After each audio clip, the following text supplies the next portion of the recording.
Assalamualaikum warahmatullahi wabarakatuh teman-teman. Apa kabar semuanya? Semoga teman-teman dalam keadaan sehat walafiat ya.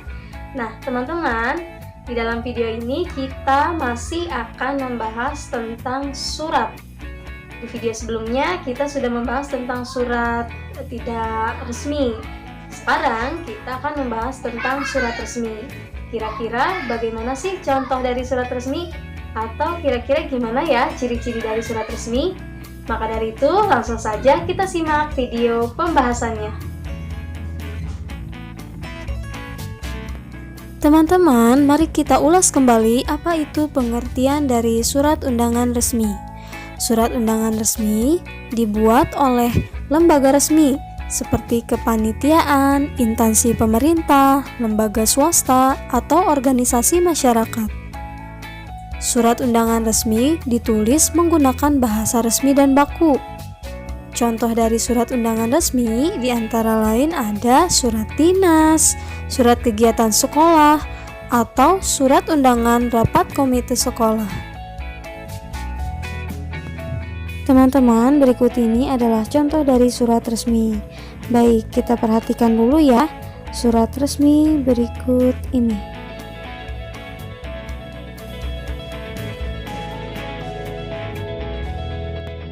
Ini dia ciri-ciri surat undangan resmi. Secara umum, yang pertama menggunakan kepala surat jika yang mengeluarkannya adalah lembaga atau organisasi resmi. Nah, contohnya seperti berikut ini teman-teman. Ini adalah contoh dari kepala surat.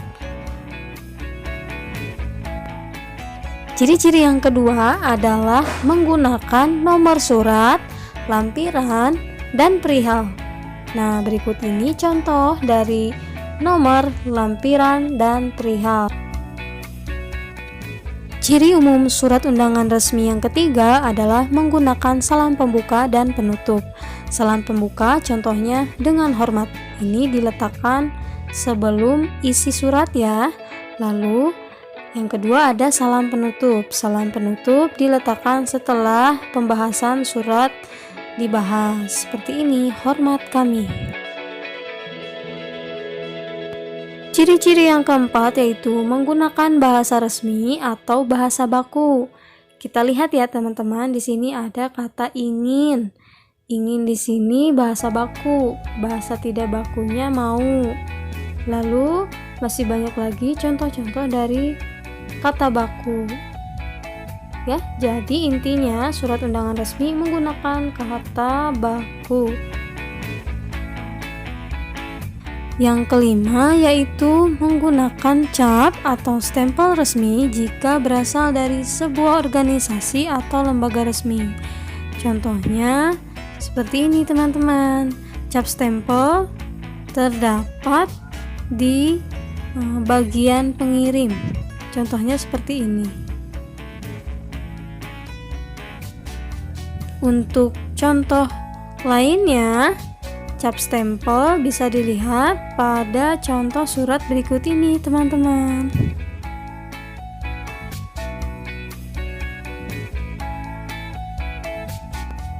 Yang terakhir, ciri-ciri surat undangan resmi adalah penulisan surat mengikuti format tertentu atau tidak bebas.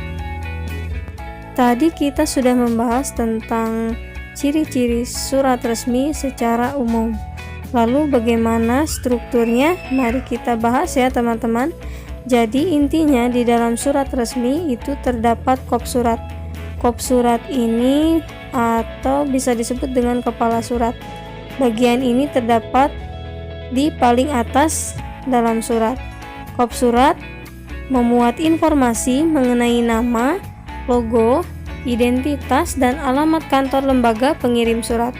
Fungsi kop surat sendiri yaitu penting ya teman-teman sebagai media promosi dari lembaga atau organisasi pengirimnya. Selanjutnya di dalam surat resmi terdapat tanggal surat. Tanggal surat ini berfungsi untuk memberikan informasi mengenai kapan surat tersebut dikirim, atau tanggal surat ditulis sesuai waktu surat dikirim. Selanjutnya di dalam surat resmi terdapat nomor surat. Penggunaan nomor surat ini biasanya meliputi nomor urut penulisan surat, kode surat, tanggal, bulan, dan tahun penulisan surat. Fungsi nomor surat adalah untuk memudahkan pengaturan dan penyimpanan surat serta mengetahui jumlah surat yang dikeluarkan oleh sebuah lembaga. Selanjutnya, terdapat hal atau perihal. Nah, bagian ini berfungsi untuk memberi petunjuk pada pembaca tentang kepentingan dan isi pokok dalam surat tersebut. Dalam surat resmi terdapat lampiran. Nah, bagian lampiran merupakan penjelas yang memberi informasi bahwa ada berkas atau dokumen lain yang disertakan dalam surat tersebut. Jika misal tidak terdapat berkas atau dokumen yang dilampirkan, maka bagian lampiran ditiadakan. Lalu di dalam surat resmi terdapat alamat surat, alamat tujuan. Nah, di dalam alamat tujuan ini berfungsi untuk menunjukkan kemana surat ini akan dikirim. Lalu biasanya juga ditunjukkan orang atau instansi yang dituju dan menggunakan kata-kata seperti Bapak atau Ibu atau YTH, singkatan dari yang terhormat. Selanjutnya terdapat salam pembuka. Salam pembuka di sini berfungsi untuk membuka pembicaraan dalam surat sesuai adab, sopan, dan santun. Salam pembuka berisi sapaan-sapaan pada umumnya. Penulisan salam pembuka diawali dengan huruf kapital dan diakhiri dengan tanda koma. Contoh dari salam pembuka adalah dengan hormat, koma, atau teman-teman bisa menggunakan sapaan Assalamualaikum warahmatullahi wabarakatuh, atau teman-teman bisa juga menggunakan selamat pagi. Lalu terdapat isi surat. Isi surat memuat apa saja yang perlu disampaikan oleh pengirim kepada orang atau lembaga yang dituju. Layaknya bentuk karangan pada umumnya, isi surat terdiri dari 3 bagian, yakni bagian pembuka, bagian inti, dan bagian penutup. Selanjutnya terdapat salam penutup. Bagian salam penutup berada pada bagian akhir surat. Salam penutup digunakan sebagai ucapan salam akhir untuk menambah kesantunan dalam berkirim pesan. Meski tidak harus ada, penulisannya diawali huruf kapital dan diakhiri oleh tanda koma. Contoh dari salam penutup adalah hormat kami. Wassalamualaikum warahmatullahi wabarakatuh. Atau bisa juga menggunakan terima kasih. Nama terang atau nama pengirim dan tanda tangan. Pada bagian bawah surat harus terdapat nama pengirim beserta tanda tangannya. Nama yang tercantum adalah nama lengkap atau nama terang dari pengirim atau orang yang bertanggung jawab pada pengiriman surat tersebut. Selain itu, juga dibubuhi tanda tangan dari pengirim. Selanjutnya, biasanya terdapat tembusan. Bagian tembusan merupakan bagian surat yang menunjukkan pihak atau orang lain yang juga berhak mendapatkan surat tersebut. Meski begitu, tidak semua surat memiliki tembusan ya.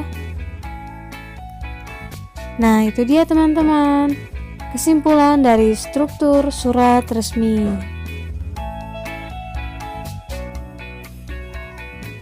Ya, teman-teman, itu dia tadi pembahasan mengenai surat resmi. Sekarang teman-teman silahkan cari satu buah contoh surat resmi, lalu temukan ciri-ciri dari surat resmi yang teman-teman miliki. Oke teman-teman, terima kasih sudah menyimak video ini dengan baik. Sampai jumpa di video selanjutnya. Wassalamualaikum warahmatullahi wabarakatuh. Sampai jumpa lagi.